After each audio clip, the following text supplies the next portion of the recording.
قرآن واسق حياتي قرآن. Bismillah ar-Rahman ar-Rahim. Assalamu alaikum wa rahmatullahi wa barakatuh. Inshallah, today we'll be learning 10 lessons from Juz 23. Let's go to our first lesson. وَجَعَلْنَا فِيهَا جَنَّاتٍ مِّن نَخِيلٍ وَأَعْنَابٍ وَفَجَّرْنَا فِيهَا مِنَ الْعُيُونِ. The first lesson we get from this juz is importance of acknowledging blessings and being grateful. Being conscious of Allah's blessings and thanking Him is one of the characteristics of a believer. Imam Kazim alayhi salam says, Ya Hisham, inna al-aqil alladhi la yashghalu al-halalu shukrah wa la yaghlibu al-haramu sabrah. Imam is saying, oh Hisham, wise person is the one whose permissible and halal blessing does not stop him from being thankful, and impermissible, the haram, does not dominate his patience. وَإِذَا قِيلَ لَهُمْ أَنفِقُوا مِمَّا رَزَقَكُمُ اللَّهُ قَالَ الَّذِينَ كَفَرُوا لِلَّذِينَ آمَنُوا. The second lesson we get from this juz is efforts to eradicate poverty from society. Yes, a believer knows that the wealth he has acquired is a test from Allah subhanahu wa ta'ala. As we know that Allah gives and tests, and at times Allah subhanahu wa ta'ala takes from the person and then tests the person. Allah subhanahu wa ta'ala has encouraged economic quality in a society by eradicating poverty from the society. Therefore, it is the responsibility of the rich people, if they can help the poor and if they can help the people, so all the people and all the mu'mineen can come out of the poverty and live a good life. وَقِفُوهُمْ إِنَّهُمْ مَسْئُولُونَ. The third lesson we learn from this juz is to have sense of responsibility. A believer has sense of responsibility. He understands his position and behaves responsibly, as he knows he would be interrogated in the hereafter. We understand from this verse that we will be stopped and questioned on that day. We'll be questioned about our a'mal, our actions, the hijab, the salah, the fasting, and all our wajibat will be questioned. Unfortunately, some people think that it is only the responsibility of ulama or the scholars to act what they know. No. Allah subhanahu wa ta'ala had made it compulsory and wajib for all the human beings, for all the mu'mineen. Therefore, it is a duty of a believer to act upon his Islamic rulings. إِلَّا عِبَادَ اللَّهِ الْمُخْلَصِينَ أُولَئِكَ لَهُمْ رِزْقٌ مَعْلُومٌ. The fourth lesson we learn from this juz is be in search of purity and sincerity. A believer will try to upgrade himself, so he constantly tries to find ways to improve his level of sincerity and purity. He is aware that sincere people have special place in Jannah, in paradise. Every action should be done with pure intention, as all our actions will be judged according to the level of sincerity in them. قَالَ تَعْبُدُونَ مَا تَنْحِتُونَ وَاللَّهُ خَلَقَكُمْ وَمَا تَعْمَلُونَ. The fifth lesson we learn here is do not worship self-made creation. A believer doesn't worship something which is made with his own hand. Statue is symbolic here. In life we have numerous self-made statues. For instance, culture, ego, habits, money, children, that one tend to give more importance than Allah subhanahu wa ta'ala. Believer needs to recognize them and break them and follow religion and Quranic teachings instead. In this verse, Allah subhanahu wa ta'ala is telling about Prophet Ibrahim.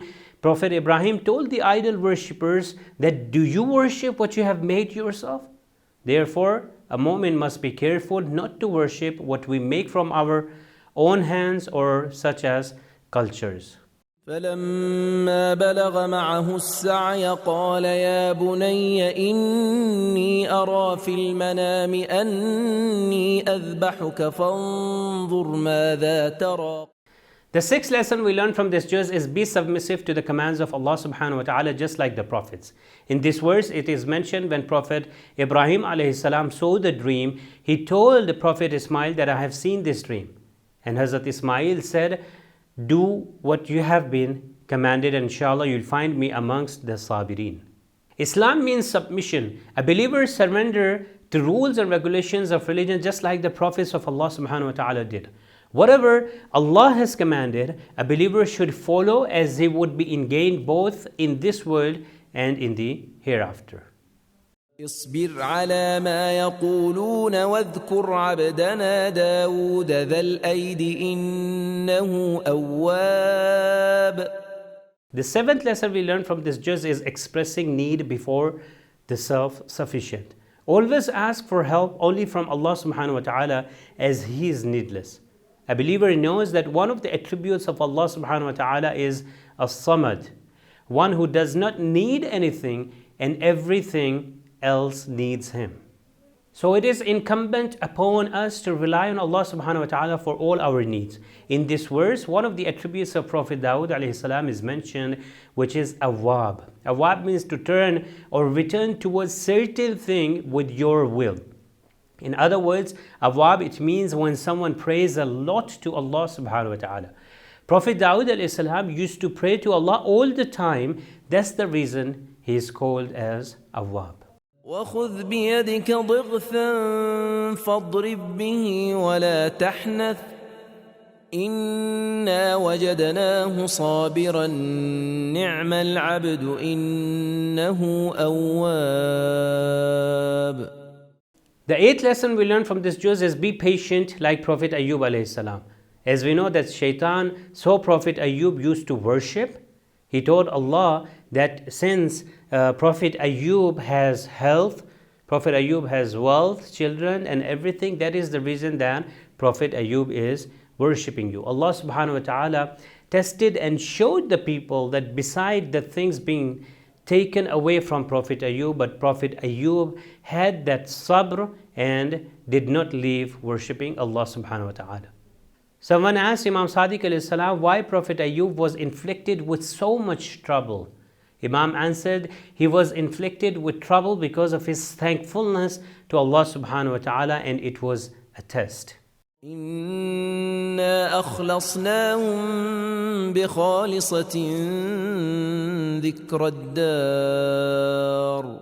The ninth lesson we learn from this juz is remembrance of the Day of Judgment is the main source of sincerity. Remembering hereafter and the Day of Judgment always will help us to perform good actions in this life with sincerity. Imam Ali alayhi salam says, يا بني أكثر من ذكر الموت وذكر ما تهجم عليه وتفضي بعد الموت إليه حتى يأتيك وقد أخذت منه حذرك وشددت له أزرك ولا يأتيك بغتة فيبهرك. Do remember death, the life hereafter, more often, so that it does not happen to you that when death comes to you and you are not ready for the journey. قال فبعزتك لأغوينهم أجمعين. The last lesson we learn from this juz is refrain from jealousy. A believer always has a clear mind that the blessings given to others is from Allah subhanahu wa ta'ala. So he never questions and is satisfied with whatever he has. Imam Sadiq alayhi salam says, الحسد يأكل الحسنات كما تأكل النار الحطب, which means jealousy eats the hasanat, the goodness, just like the fire eats up wood. We have one other thing which is known as ghibta. Ghibta is other than hasad. In hasad, a person who is doing hasad, he wants that particular thing which the other person has, he asks Allah that thing to be removed from the other person. But ghibta is something that you are not asking the other blessing which is bestowed to that person. Rather, you are asking for yourself as well, that Allah give me that thing what the other person also has. Therefore, a mu'min should not do hasad, rather try to do the ghibta in order to gain those spiritual levels. These were the 10 lessons from this juz. Inshallah, we'll come again with the next 10 lessons from the next juz. Till then, wassalamu alaikum wa rahmatullahi wa barakatuh.